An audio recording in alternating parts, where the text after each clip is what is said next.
안녕하세요. 이야기 다락방 주인장입니다. 혹시 이 이야기 들어보셨나요?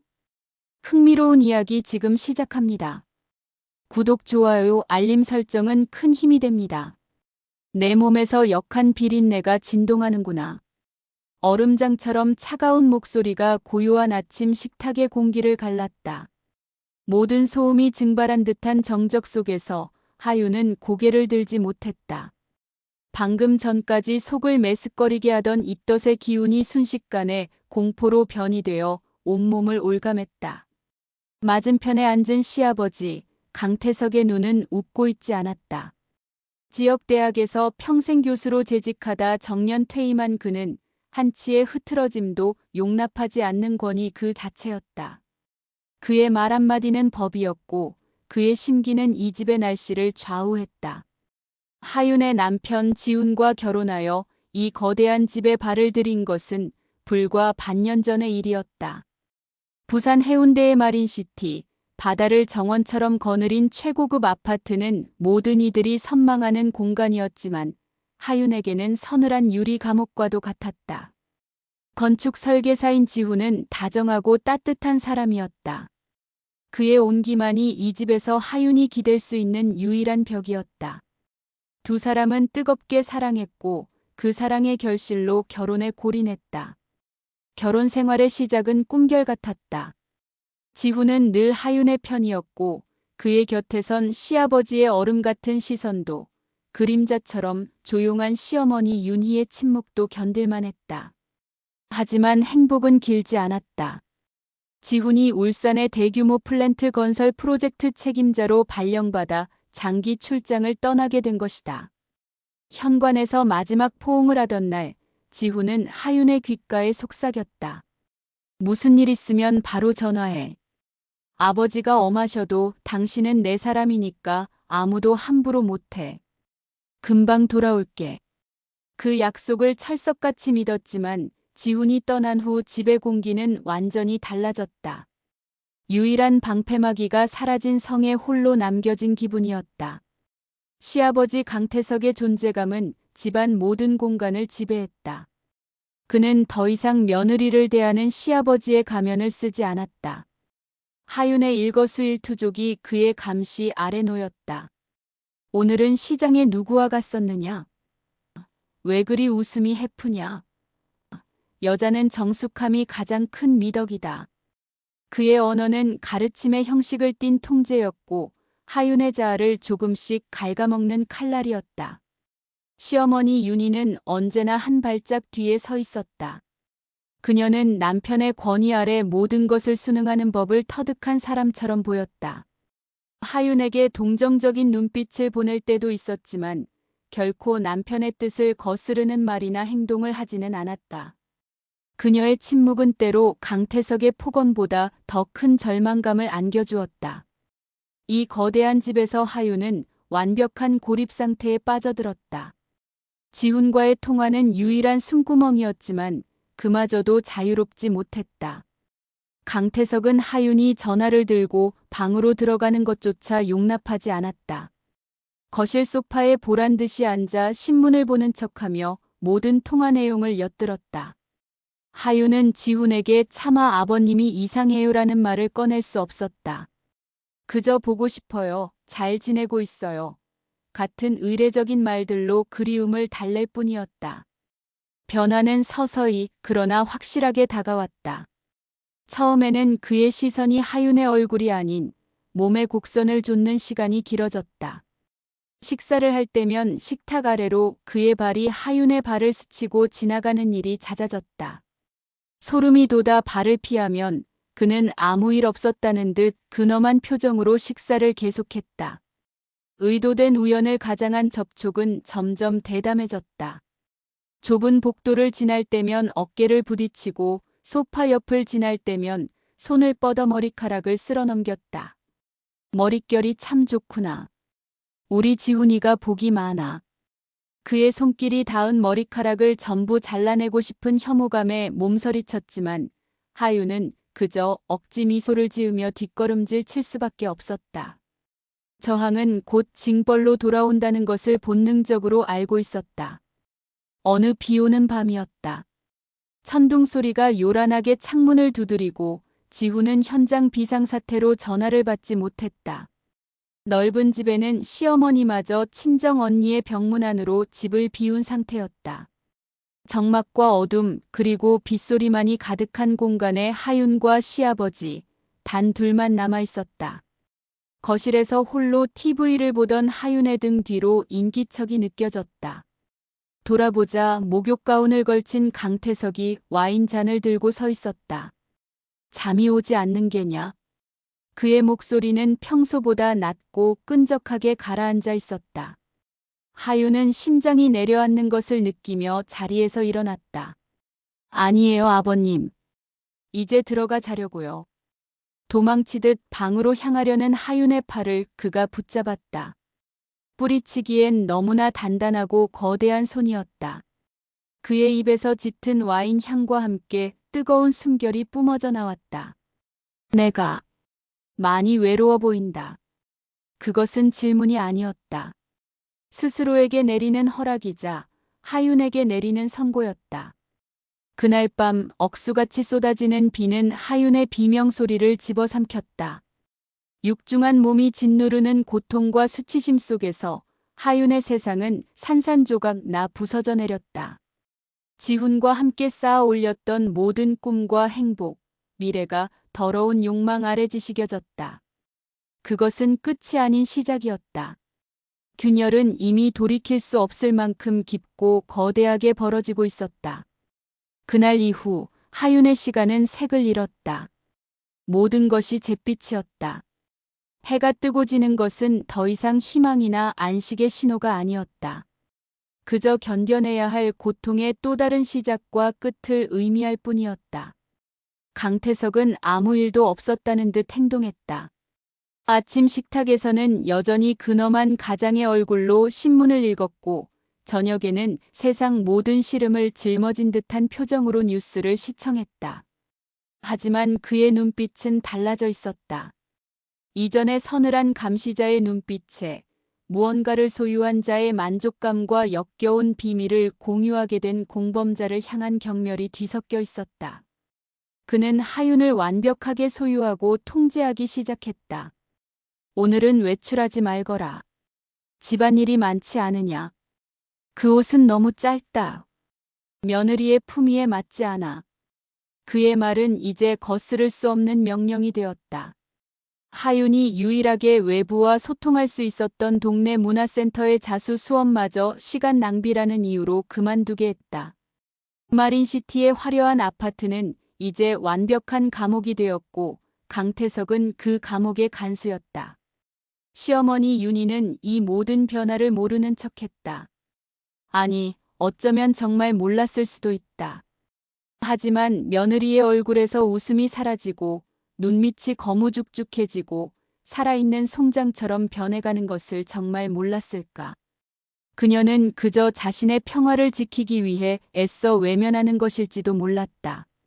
가끔씩 측은함이 담긴 눈으로 하윤을 바라보다가도 강태석의 기침소리 한 번에 시선을 거두고 찻잔만 만지작거렸다. 그녀의 침묵은 하윤에게 너는 혼자다라고 말하는 잔인한 속삭임과 같았다. 지훈과의 통화는 고문이었다. 밝고 다정한 그의 목소리를 들을 때마다 심장이 갈기갈기 찢어지는 것 같았다. 하윤아, 목소리가 왜 그래? 무슨 일 있어? 걱정하는 그의 물음에 하윤은 목구멍까지 차오르는 진실을 억지로 삼켰다. 차마 그의 아버지가 자신이 세상에서 가장 존경하는 아버지가 무슨 짓을 저질렀는지 말할 수 없었다. 그 진실이 지훈의 삶을 어떻게 파괴할지 상상하는 것만으로도 끔찍했다. 아니에요. 그냥 당신이 너무 보고 싶어서 그래요. 거짓말은 새치 혀를 넘어 온몸으로 퍼져나가는 독처럼 하윤을 병들게 했다. 강태석의 그림자는 밤마다 하윤의 방문을 두드렸다. 처음에는 저항했다. 문을 잠그고 침대로 문을 막고 귀를 막았다. 하지만 소용없었다. 그는 예비 열쇠를 가지고 있었고 하윤의 미약한 저항은 그의 가학적인 쾌감만 자극할 뿐이었다. 내가 이러면 나도 힘을 쓸 수밖에 없지 않느냐. 우린 이제 한 배를 탄 몸이다. 조용히 받아들이는 것이 너나 나나, 그리고 아무것도 모르는 내 아들 지훈이를 위해서도 좋은 일이다. 그의 논리는 악마의 속삭임이었다. 지훈이를 위해서라는 말은 하윤의 마지막 남은 저항 의지마저 꺾어버리는 가장 강력한 족쇄였다. 그래, 이 모든 것을 지훈이 알게 된다면 상상조차 할 수 없는 파국이 닥칠 것이다. 아버지를 증오하고 아내를 더러워진 여자라 여기게 될지도 모른다. 가정이 풍비박산나고 모든 것이 끝장날 것이다. 하윤은 눈을 감았다. 더럽혀지는 것은 차라리 자신의 몸 하나로 좋겠다. 그렇게 하윤은 살아도 사는 것이 아닌 날들을 견뎌냈다. 감정은 마모되었고 영혼은 텅 비어갔다. 웃는 법을 잊었고 우는 법도 잊었다. 그저 숨쉬는 기계처럼 아침에 눈을 뜨고 식사를 준비하고 청소를 하고 밤이 되면 굴욕을 견뎌냈다. 그러던 어느 날 아침 하윤은 어김없이 찾아온 끔찍한 메스꺼움에 욕실로 달려갔다. 이전과는 다른 속을 송두리째 뒤집어 놓는 듯한 헛구역질이었다. 며칠 동안 음식을 제대로 넘기지도 못했고 늘 몸이 나른하고 뜨거웠다. 처음에는 극심한 스트레스 때문이라고 생각했다.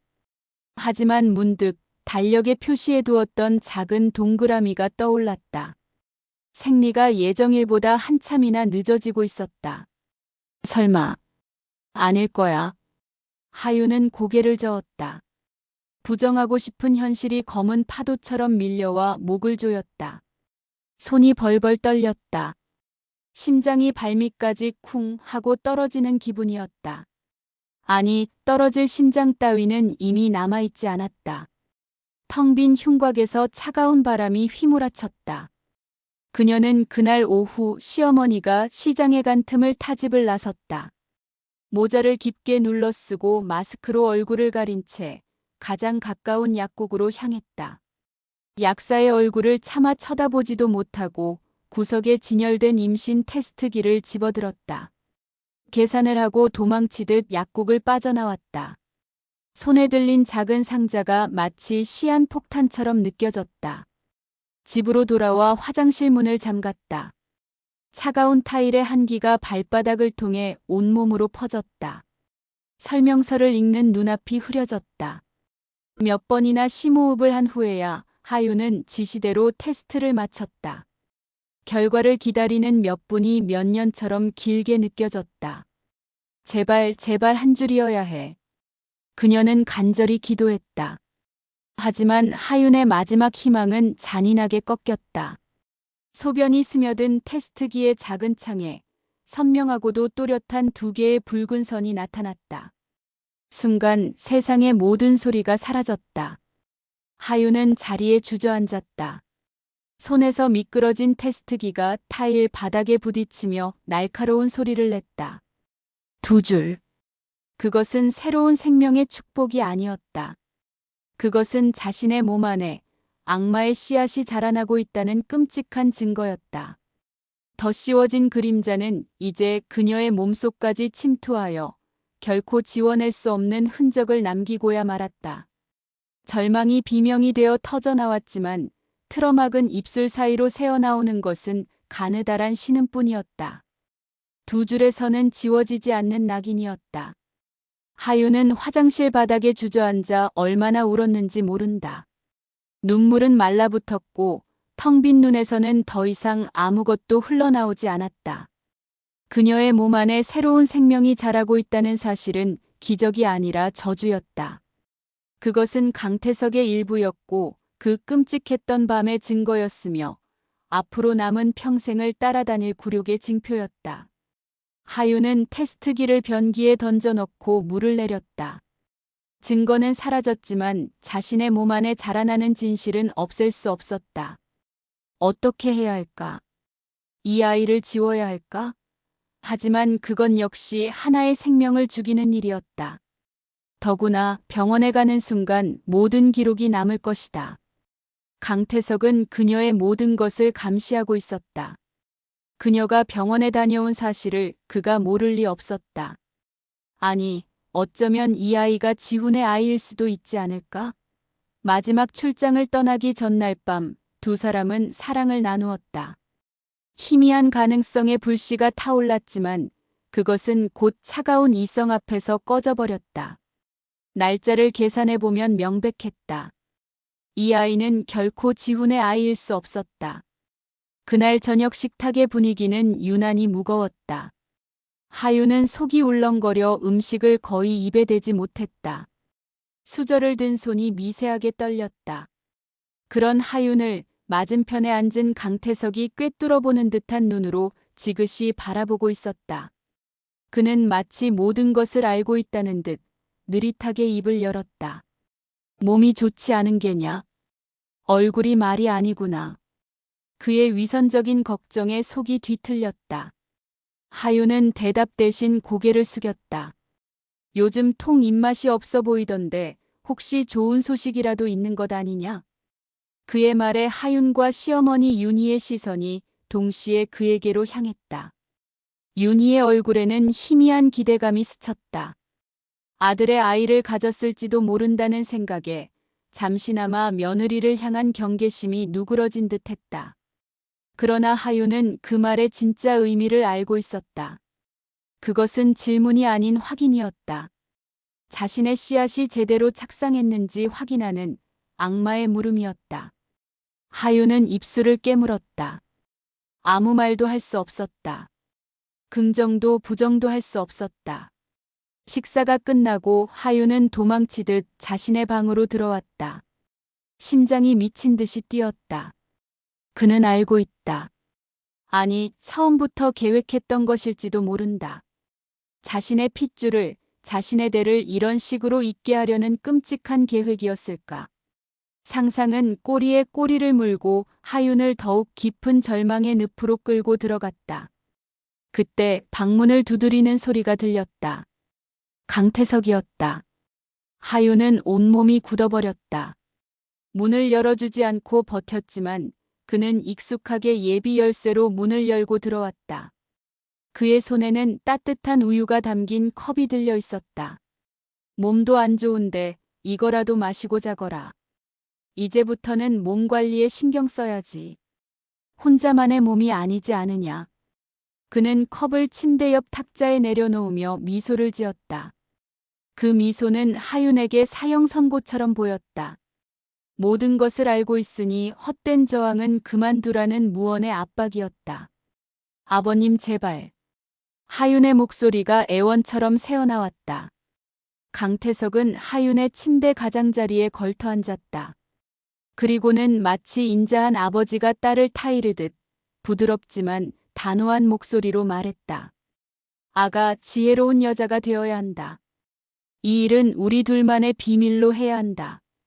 그래야 모두가 행복해질 수 있어. 이 아이는 당연히 내 아들 지훈이의 아이다. 안 그런가? 그의 눈이 번뜩였다. 거부하면 어떻게 될지 똑똑히 보라는 듯한 협박이었다. 그는 하윤의 어깨를 부드럽게 감싸쥐었다. 하지만 그 손길은 위로가 아닌 결코 벗어날 수 없는 족쇄의 감촉이었다. 시간이 지나면 모든 것이 자연스러워질 것이다.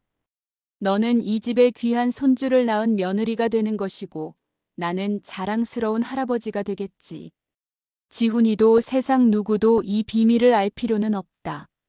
그러니 너는 그저 입을 닫고 내가 하라는 대로만 하면 된다. 내가 모든 것을 알아서 처리할 것이니. 그는 마치 연극의 연출가처럼 모든 배역과 대사를 정해주고 있었다. 하윤은 그저 그의 각본대로 움직여야 하는 꼭두각시 인형일 뿐이었다. 저항할 힘도 의지도 남아있지 않았다. 자신의 뱃속에서 자라나는 절망의 씨앗을 품은 채 하윤은 거대한 거짓과 위선으로 지어진 무대 위에 홀로 서 있었다. 강태석이 방을 나간 후 하윤은 그가 놓고 간 우유잔을 집어들어 벽에 던져버렸다. 하얀 우유가 벽지를 적시고 바닥으로 흘러내렸다. 깨진 유리 조각처럼 하윤의 마음도 산산이 부서져 내렸다. 이 지옥에서 벗어날 방법은 없는 것일까? 죽음 말고는 다른 선택지는 정말 없는 것일까? 창밖으로 보이는 부산의 야경은 화려했지만 하윤의 눈에는 칠흑 같은 어둠일 뿐이었다. 그 어둠 속에서 절망의 씨앗은 소리 없이 자라나고 있었다. 시간은 흐르지 않고 고여 있었다. 하윤의 세상에서 시간은 점성을 가진 늪과 같아서 발버둥 칠수록 더욱 깊이 가라앉게 만들었다. 뱃속의 생명은 그녀의 의지와는 상관없이 무럭무럭 자라났다. 희미했던 메스꺼움은 지독한 입덧이 되어 하루에도 몇 번씩 그녀를 화장실로 내몰았다. 쓴 위액을 토해내며 텅 빈 속을 개워낼 때마다 하윤은 이 생명이 자신의 모든 것을 빨아먹고 자라나는 기생충처럼 느껴져 몸서리쳤다. 강태석의 통제는 더욱 교묘하고 집요해졌다. 그는 하윤의 모든 변화를 꿰뚫어 보고 있었다. 어느 날 저녁 그는 최고급 유기농 상점에서 사온 것이 분명한 각종 과일과 채소를 식탁에 올려놓았다. 입덧에 좋은 것들로만 골라왔다. 많이 먹어둬야 뱃속의 아이도 건강하지. 그의 목소리는 더없이 자상한 시아버지의 것이었지만 그 말의 이면에는 너와 내 아이를 위해라는 소름 끼치는 속삭임이 숨어 있었다. 시어머니 윤희는 아무것도 모른 채 그저 예비 할머니가 된다는 기쁨에 들떠 있었다. 그녀는 유명하다는 산부인과를 예약하고 태교에 좋다는 클래식 음악 CD를 사다 나르고 아기용품 카탈로그를 보며 행복한 고민에 빠졌다. 아가, 우리 손주 태명은 뭘로 할까? 튼튼하라고 장군이 어떠니? 그녀의 순진한 미소와 기대에 찬 눈빛은 하윤에게 가장 날카로운 비수였다. 그 기대를 충족시켜줄 수 없다는 죄책감과 그 기대의 실체를 알고 있는 자신에 대한 혐오감이 뒤섞여 하윤을 질식시켰다. 지훈과의 통화는 날이 갈수록 힘겨워졌다. 프로젝트가 중요한 시기라며 밤낮 없이 일에 매달리는 남편에게 하윤은 차마 이 지옥을 털어놓을 수 없었다. 그의 목소리는 유일한 위안이었지만 동시에 가장 큰 고통이기도 했다. 우리 아기 잘 크고 있어? 당신 힘들게 하지는 않고? 네, 괜찮아요. 입덧 심하다던데 먹고 싶은 거 없어? 말만 해. 내가 당장 주문해서 보내줄게. 아니에요. 아버님이 잘 챙겨주세요. 스스로의 입에서 아버님이라는 단어가 나올 때마다 혀를 깨물고 싶었다.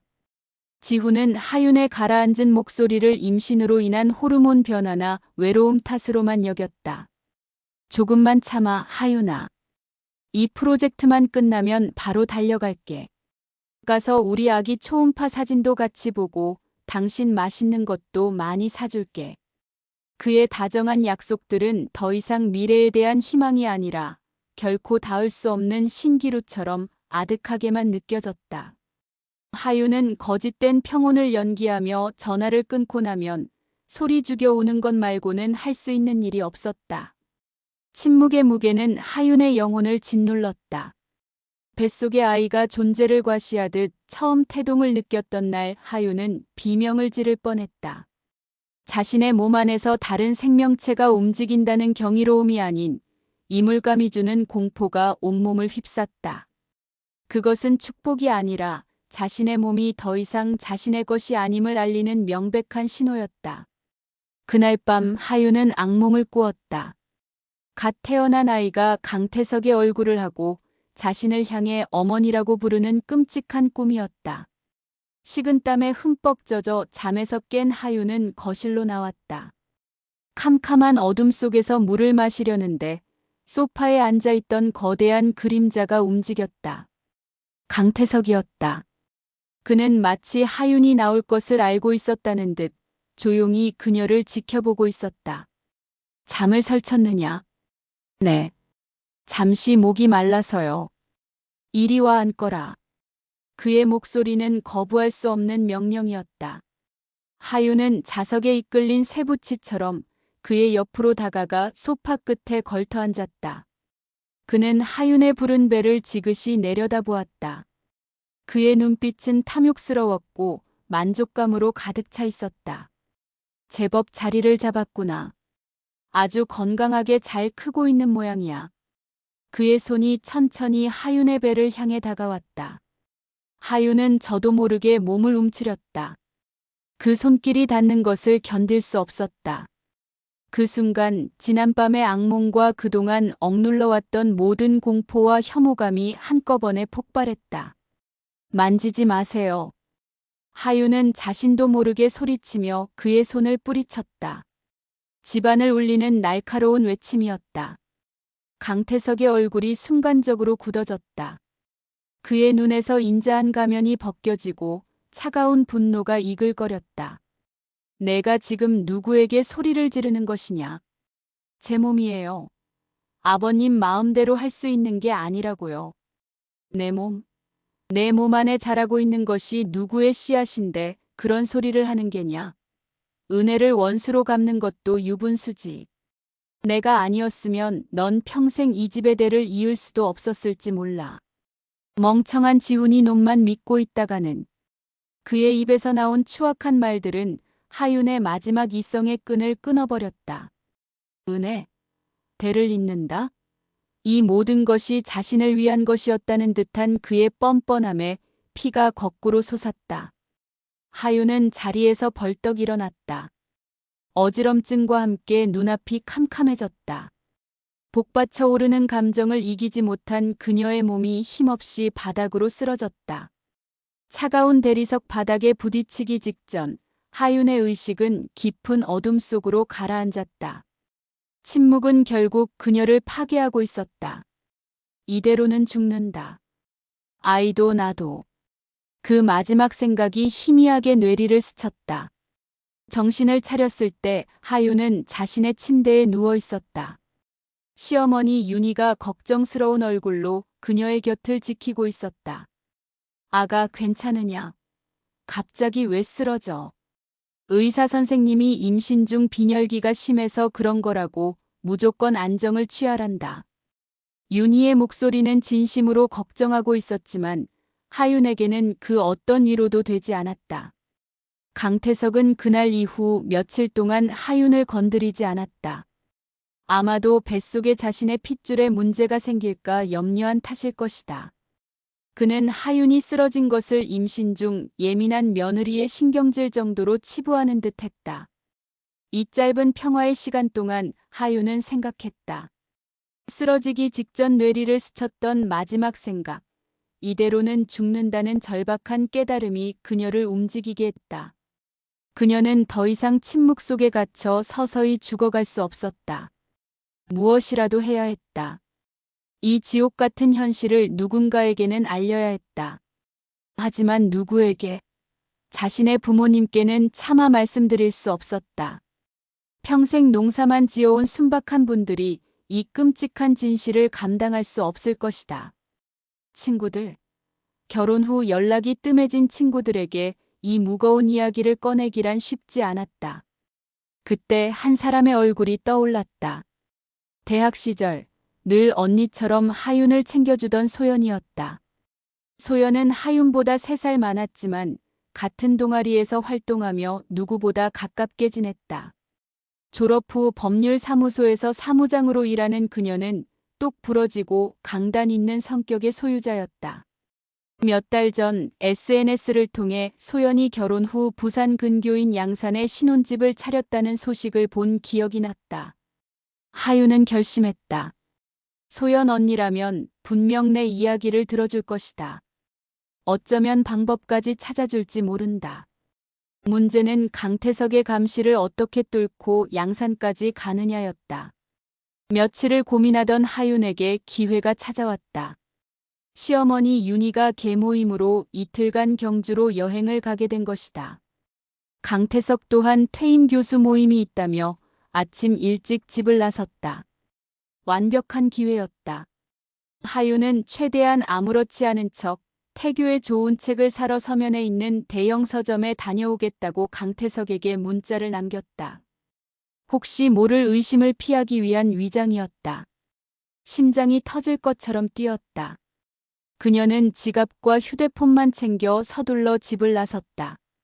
아파트를 빠져나와 택시를 잡고 부산역으로 가주세요라고 말하는 순간 오랫동안 잊고 있던 해방감에 눈물이 핑 돌았다.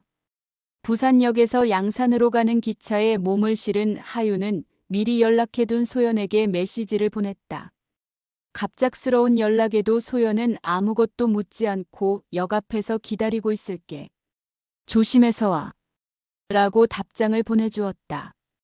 약속 장소에서 몇 년 만에 마주한 소연은 여전히 당당하고 멋진 모습이었다. 그녀는 수척해진 하윤의 얼굴을 보고 잠시 놀랐지만 이내 따뜻하게 하윤을 끌어안았다. 너 그동안 무슨 일 있었구나. 얼굴이 반쪽이 됐네. 소연이 운영하는 카페의 조용한 룸에서 하윤은 준비해온 모든 이야기를 쏟아냈다. 처음에는 입이 떨어지지 않아 그저 눈물만 흘렸다. 소연은 말없이 그녀의 등을 토닥이며 기다려주었다. 마침내 하윤은 더듬더듬 그날의 끔찍했던 밤부터 시작해 임신 사실과 강태석의 협박 그리고 지옥 같았던 시간들을 모두 털어놓았다. 이야기가 진행될수록 소연의 표정은 충격과 경악 그리고 이내 차가운 분노로 변해갔다. 하윤의 고백이 끝났을 때 소연은 한동안 아무 말도 하지 못했다. 그녀는 자리에서 일어나 창밖을 보며 깊은 한숨을 내쉬었다. 그리고 돌아선 그녀의 눈에는 눈물 대신 단호한 결의가 서려 있었다. 하윤아, 정말 힘들었겠다. 이건 그냥 가정사가 아니야. 명백한 범죄야. 그 인간은 내 시아버지가 아니라 그냥 짐승만도 못한 범죄자일 뿐이야. 소연은 테이블 위에 놓인 하윤의 손을 꽉 잡았다. 그 따뜻하고 단단한 온기가 하윤의 떨리는 몸으로 전해졌다. 울기만 해서는 아무것도 해결되지 않아. 이제부터 정신 똑바로 차리고 싸워야 해. 내가 옆에서 도울게. 가장 먼저 해야 할 일은 증거를 모으는 거야. 그 인간과의 대화는 무조건 녹음하고 병원 진료 기록도 확보해야 해. 임신 주수가 가장 확실한 증거가 될 거야. 남편인 지훈 씨 출장 기간이랑 겹치지 않는다는 걸 증명해야 하니까. 소연의 막힘없는 말들은 혼란스러웠던 하윤의 머릿속을 정리해 주었다. 처음으로 이 끝없는 터널 속에서 희미한 빗줄기를 본 것 같았다. 혼자가 아니라는 사실만으로도 다시 숨을 쉴 수 있을 것 같았다. 하지만 지훈 씨한테는 어떻게 말해야 할지 모르겠어요. 그 사람이 받을 충격을 감당할 수가 없어요. 알아. 그게 가장 힘들고 어려운 문제겠지. 하지만 하윤아, 언제까지고 숨길 수는 없어. 이 싸움은 지훈 씨의 도움이 반드시 필요해. 무엇보다 지훈 씨는 내 남편이잖아. 내가 가장 믿고 의지해야 할 사람이야. 그 사람을 믿어야 해. 소연의 말은 옳았다. 언제까지나 지훈을 속일 수는 없었다. 그를 이 끔찍한 진실로부터 보호하려 했던 것이 어쩌면 그를 기만하고 불행하게 만드는 일일지도 모른다. 하윤은 눈물을 닦고 고개를 끄덕였다. 양산을 떠나 다시 부산으로 돌아오는 기차 안에서 하윤은 더 이상 예전의 무력한 하윤이 아니었다. 그녀의 마음속에 작지만 단단한 복수의 칼날이 벼려지고 있었다. 첫 번째 목표는 명확했다. 남편 지훈에게 이 모든 진실을 알려야 한다. 그것이 모든 것의 시작이 될 것이다. 집으로 돌아온 하윤은 소연이 건네준 작은 녹음기를 가방 깊숙이 숨겼다. 손바닥만 한 그 기계가 마치 천군만마를 얻은 듯 든든하게 느껴졌다. 하지만 지훈에게 모든 것을 털어놓을 생각을 하니 다시 심장이 얼어붙는 듯 했다. 소연의 말처럼 그를 믿어야 했지만 진실이 가져올 파괴적인 결과가 두려웠다. 아버지가 아내에게 저지른 짓을 알게 된 아들. 그가 느낄 배신감과 고통, 분노는 상상조차 되지 않았다. 어쩌면 그는 자신을 원망할지도 모른다. 왜 더 빨리 말하지 않았느냐고, 왜 그런 일을 당하고도 침묵했느냐고. 며칠 밤낮으로 고민이 이어졌다. 전화기를 들었다 놓기를 수십 번 반복했다. 강태석은 하윤이 잠시나마 반항했던 것을 잊은 듯 다시 인자한 시아버지의 가면을 쓰고 그녀를 대했다. 그의 위선적인 행동을 볼 때마다 하윤의 결심은 더욱 단단해졌다. 이대로 그의 각본대로 살아줄 수는 없었다. 결전의 날은 예상치 못하게 찾아왔다. 그날 밤 지훈에게서 영상통화가 걸려왔다. 현장 사무실의 간이 침대에 누운 그는 몹시 지쳐 보였다. 하윤아, 보고 싶어서 전화했어. 얼굴 좀 보여줘. 평소 같았으면 억지로 웃으며 반가운 척을 했겠지만 그날따라 하윤은 도저히 감정을 숨길 수가 없었다. 화면에 비친 자신의 얼굴은 눈물로 엉망이었다. 자기야, 왜 울어?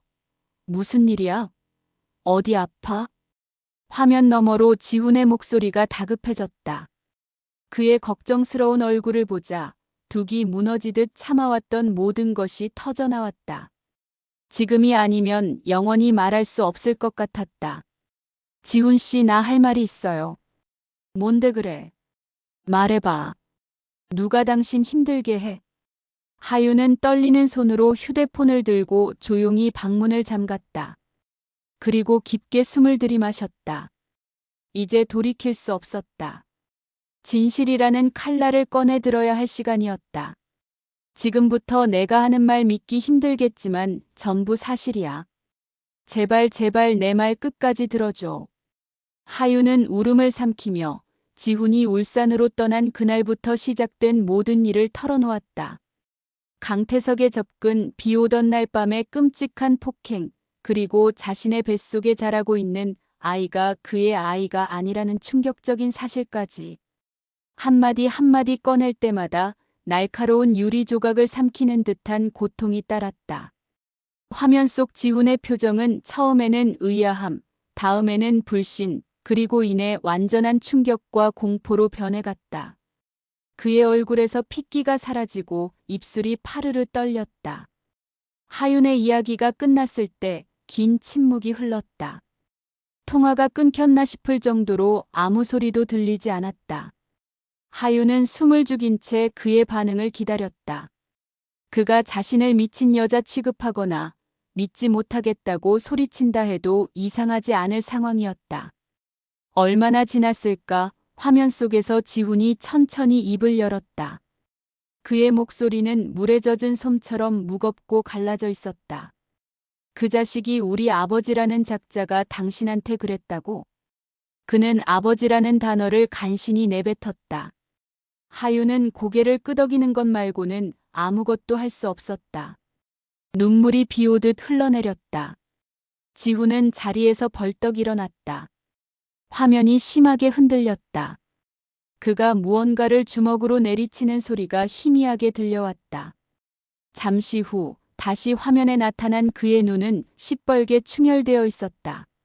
하지만 그 눈은 하윤을 향한 원망이나 의심이 아닌 상상할 수 없는 분노와 슬픔, 그리고 아내를 지켜주지 못했다는 깊은 죄책감으로 가득 차 있었다. 그는 떨리는 목소리로 물었다. 첫 질문은 진위 여부가 아니었다. 당신 괜찮아? 지금 그 자식이랑 같이 있는 거야? 당신 몸은 괜찮은 거냐고. 그의 첫마디에 하윤은 무너져 내렸다. 그는 자신을 믿어주고 있었다. 이 끔찍하고 비상식적인 이야기를, 자신의 아버지가 가해자라는 참혹한 진실을, 그는 아내의 말을 믿어주었다. 나 괜찮아요. 지금은 혼자 있어요. 기다려. 지훈이 단호하게 말했다. 아무 말도 하지 말고 아무 티도 내지 말고 평소처럼 행동해. 내가 지금 당장 갈게. 택시를 타든 무슨 수를 써서든 밤새 달려서 갈게. 집에 도착할 때까지 아무한테도 연락하지 말고 문 잠그고 꼼짝 말고 있어. 알았지? 지훈 씨, 하지만 프로젝트는 그딴 게 지금 중요해. 내 아내가, 내 세상이 전부 무너졌는데. 기다려, 하윤아. 내가 갈게. 가서 다 끝장내버릴 거야. 전화가 끊겼다. 하윤은 휴대폰을 붙잡고 한참을 흐느꼈다. 그것은 절망의 눈물이 아니었다. 칠흑 같은 어둠 속에서 마침내 자신의 편을 함께 싸워줄 동지를 얻었다는 안도의 눈물이었다. 진실의 칼날은 모두를 아프게 베었지만 동시에 골마 터진 상처를 도려내고 새살이 돋게 할 유일한 희망이기도 했다. 이제 곧 거대한 폭풍이 이 집을 덮칠 것이다. 지훈이 오고 있었다. 울산에서 부산까지의 거리는 지도 위에서는 한 뼘에 불과했지만 그날 밤 하윤에게는 세상의 끝과 끝처럼 멀게 느껴졌다. 방문을 잠그고 침대에 웅크린 채 하윤은 어둠 속에서 온갖 소리에 귀를 기울였다. 복도를 지나는 시계의 초침 소리, 냉장고가 돌아가는 저음의 기계음, 창밖을 스치는 바람 소리까지. 세상의 모든 소음이 하윤의 공포를 먹고 자라나는 괴물처럼 느껴졌다. 그는 언제 도착할까?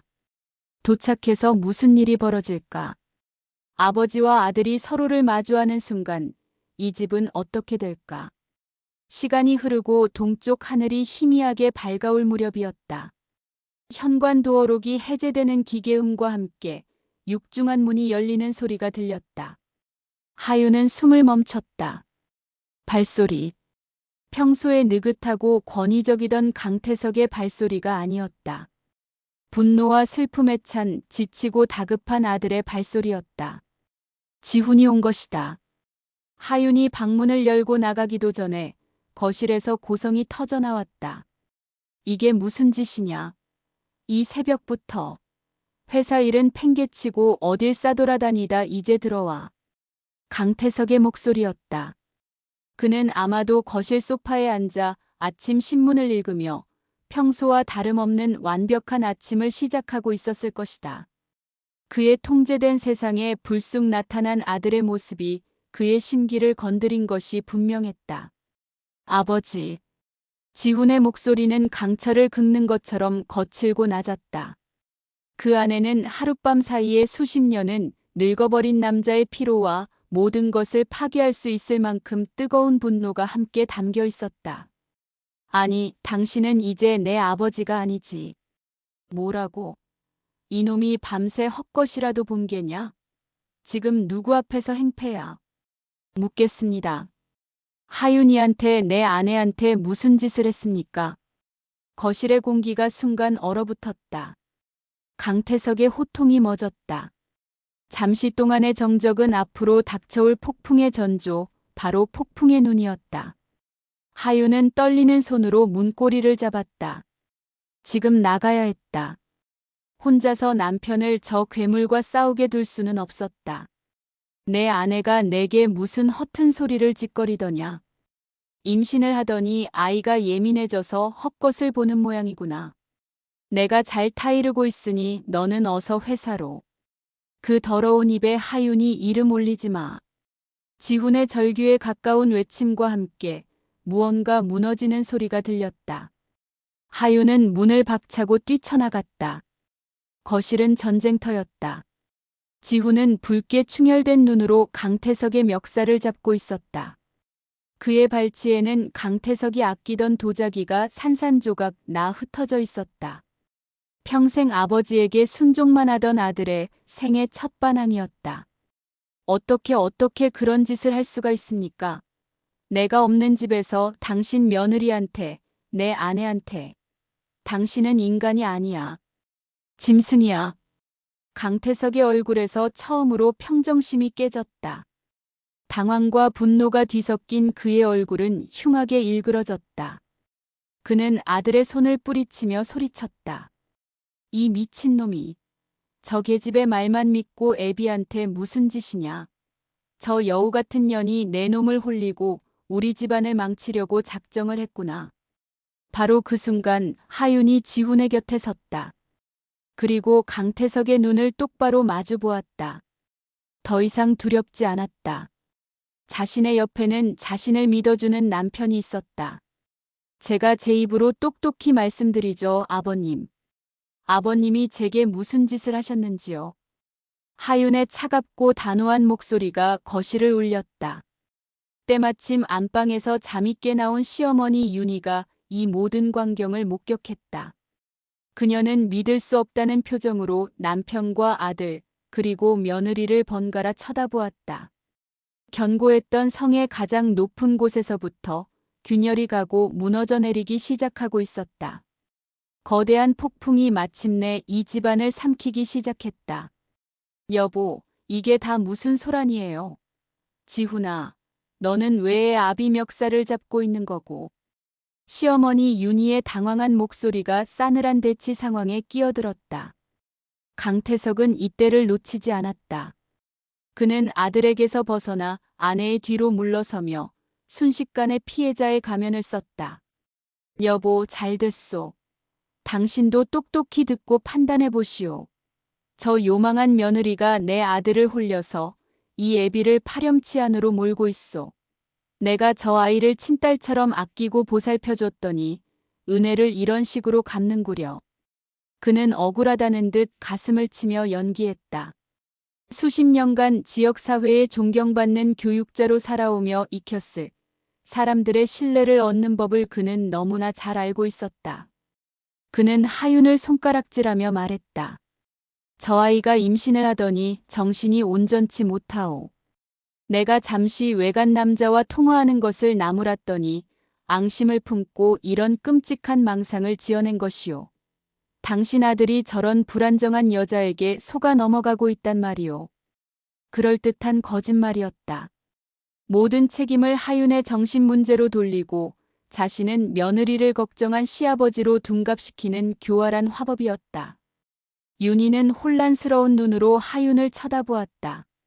평생을 함께한 남편의 말과 눈물 흘리는 며느리의 모습 사이에서 그녀의 마음은 갈피를 잡지 못했다. 바로 그때 지훈이 하윤의 앞을 막아서며 나섰다. 어머니, 잠시만요. 하윤이 말부터 들어보세요. 저도 처음엔 믿을 수 없었습니다. 하지만 이건 하윤이의 망상이 아니에요. 그리고 하윤이 입을 열었다. 이것이 마지막 기회였다. 그녀는 목소리에 떨림을 감추고 최대한 또렷하게 말했다. 어머님, 제가 처음 이 집에 와서 임신 사실을 알게 된 날짜 기억하세요?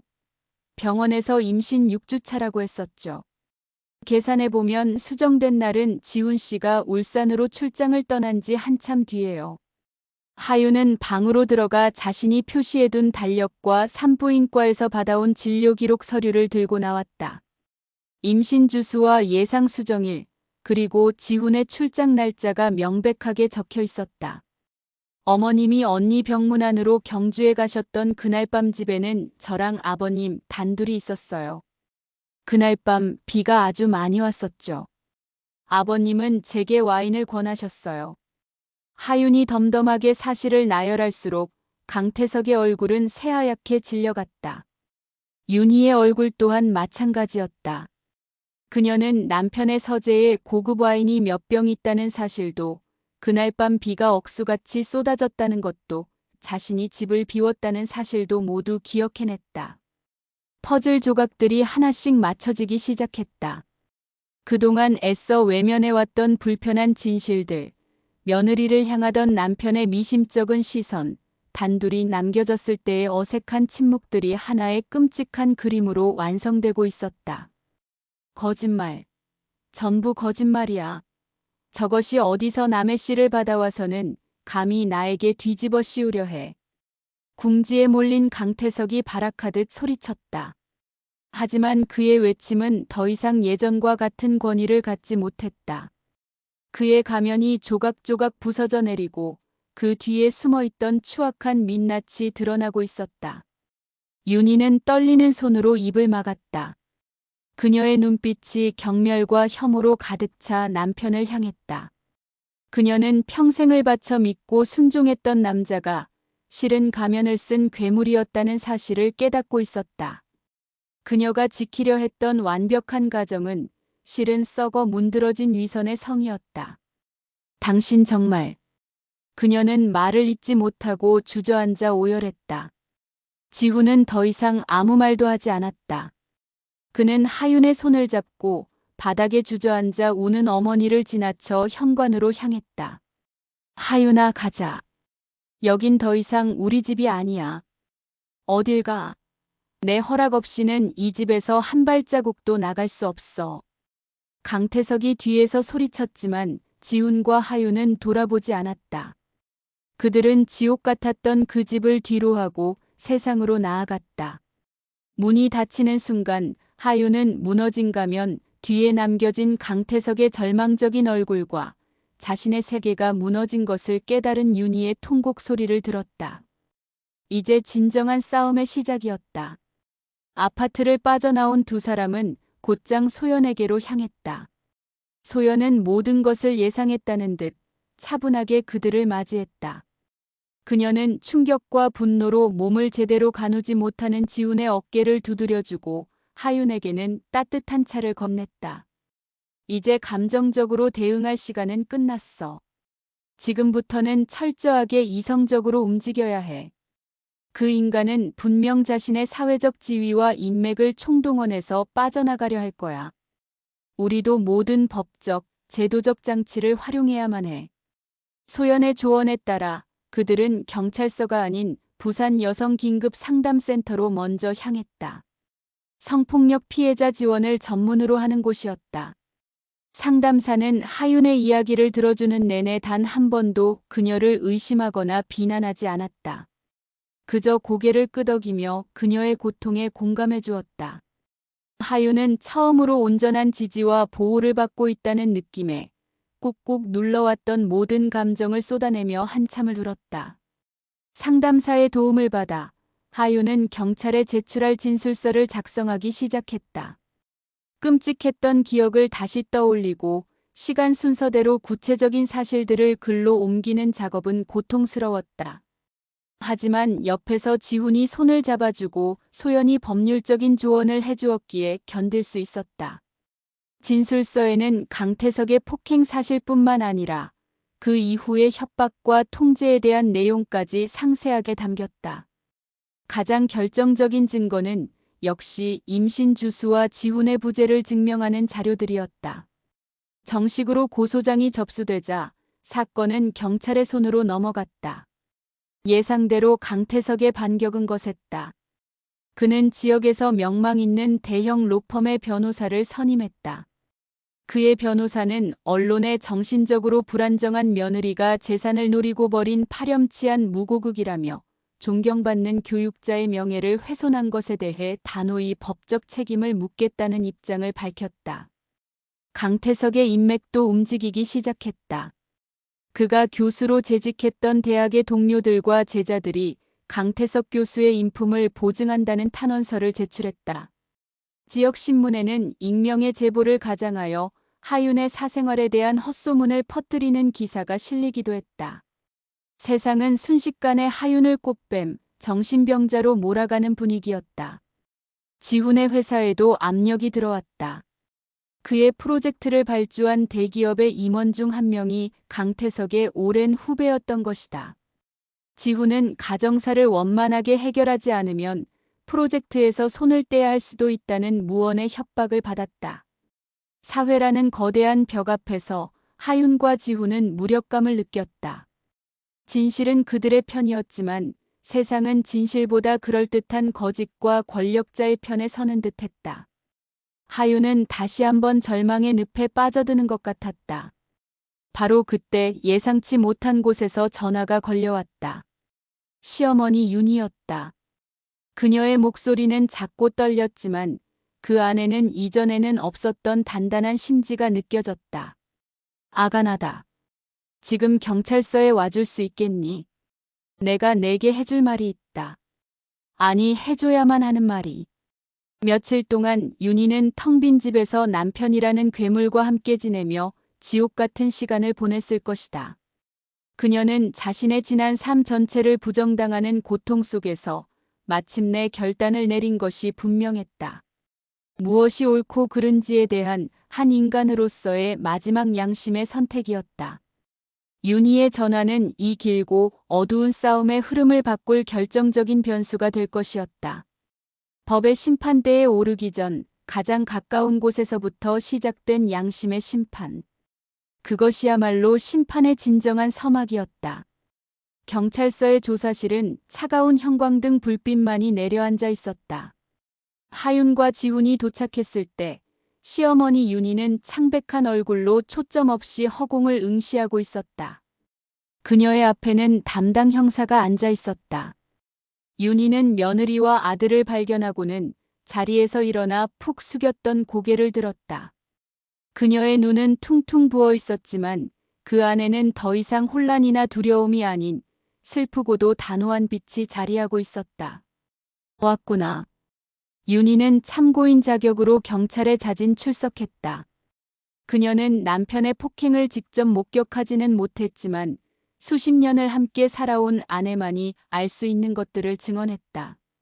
그녀는 남편의 병적인 통제욕과 권위적인 성정, 그리고 지훈이 떠난 후 하윤에게 보였던 미심쩍은 행동들, 며느리의 외출을 감시하고 통화 내용을 엿들으려 하던 모습, 그리고 하윤이 급격히 생기를 잃어가던 과정을 시간 순서대로 차분하게 진술했다.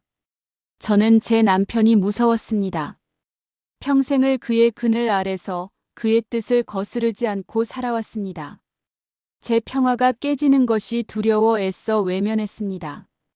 이 아이가 죽어가고 있는 것을 알면서도 저는 제 아니만을 생각한 비겁한 어미이고 아내였습니다.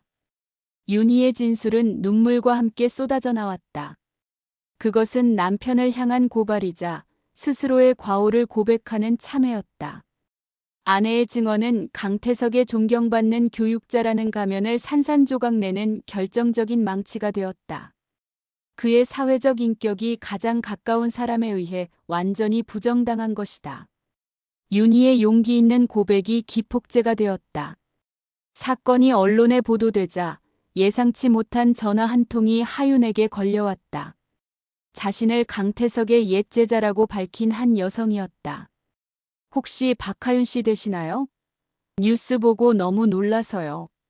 저도 강태석 선생님께 비슷한 일을 당했었어요. 제가 고등학생이었을 때요. 수화기 너머의 목소리는 미세하게 떨리고 있었다.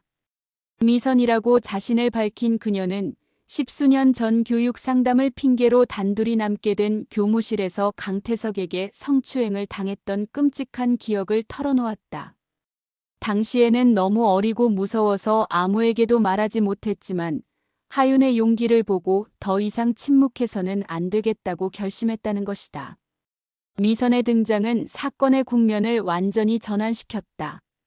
이것은 더 이상 단순한 가정 내 성폭력 사건이 아니었다. 우월적 지위를 이용해 약자를 상대로 상습적인 범죄를 저지른 권력형 성범죄 사건으로 그 성격이 바뀐 것이다. 경찰 수사는 급물살을 탔고 검찰은 강태석에 대한 구속영장을 청구했다. 결정적으로 검찰은 법원의 친자 확인을 위한 유전자 감식 명령을 요청했다. 강태석은 인권 침해라며 완강히 거부했지만 법원은 이를 받아들였다.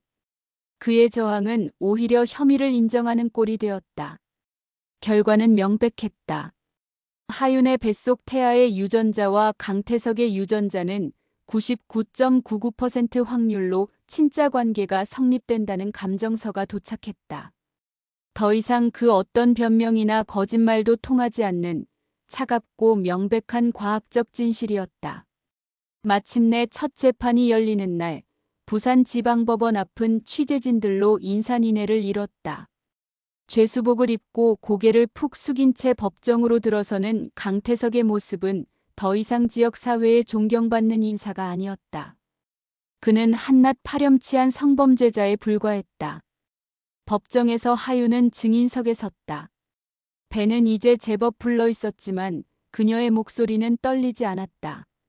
그녀는 그동안 겪었던 모든 일들을, 자신의 상처와 고통을, 그리고 빼앗겼던 존엄을 되찾기 위한 의지를 담담하지만 힘있는 목소리로 증언했다. 지훈은 방청석 가장 앞자리에서 아내의 모든 말을 온몸으로 지지하며 앉아 있었다. 윤희와 미선 또한 증인으로 나섰다. 두 사람의 증언과 과학적인 유전자 감식 결과 앞에서 강태석의 변호인단은 사실상 백기를 들었다. 모든 것이 끝났다. 재판 마지막 날 검사의 구형이 끝나고 최후 진술의 기회가 주어지자 강태석은 비로소 입을 열었다. 모든 것이 저의 잘못입니다. 제가 씻을 수 없는 죄를 지었습니다. 아들과 며느리에게 그리고 저 때문에 평생 고통 속에 살았을 모든 피해자분들께 진심으로 사죄합니다. 그의 뒤늦은 사죄는 용서를 구하기에는 너무나 초라했다. 하윤은 그를 똑바로 바라보며 말했다. 저는 당신의 사과를 받지 않겠습니다.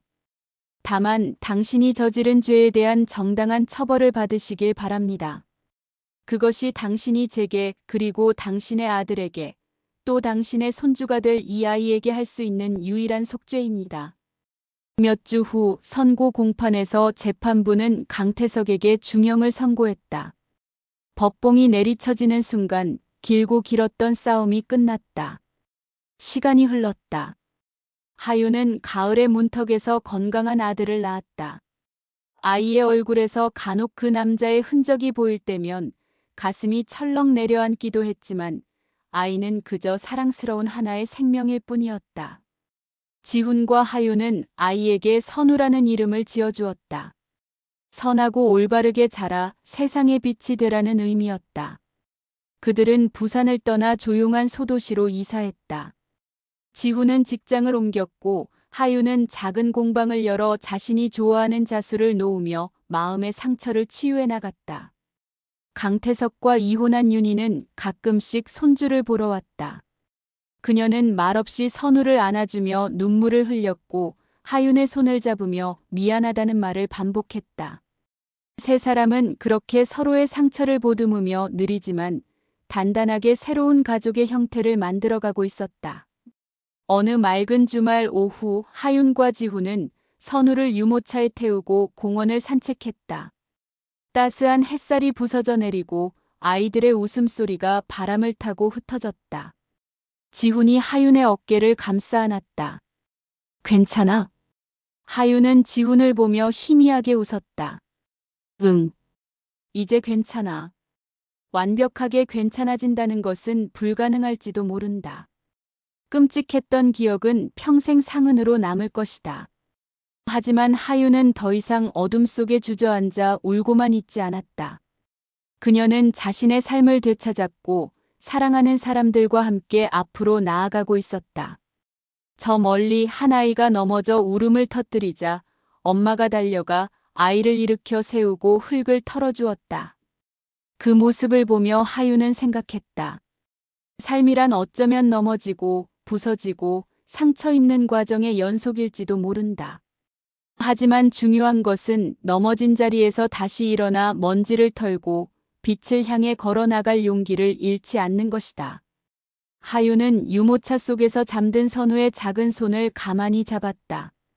작지만 따뜻한 온기가 그녀의 손바닥을 가득 채웠다. 어둠 속에서 잉태되었지만 아이는 마침내 빛의 세상으로 나왔다. 그리고 그 빛 속에서 하윤의 길고 어두웠던 밤도 마침내 끝나고 있었다. 새로운 아침이 밝아오고 있었다.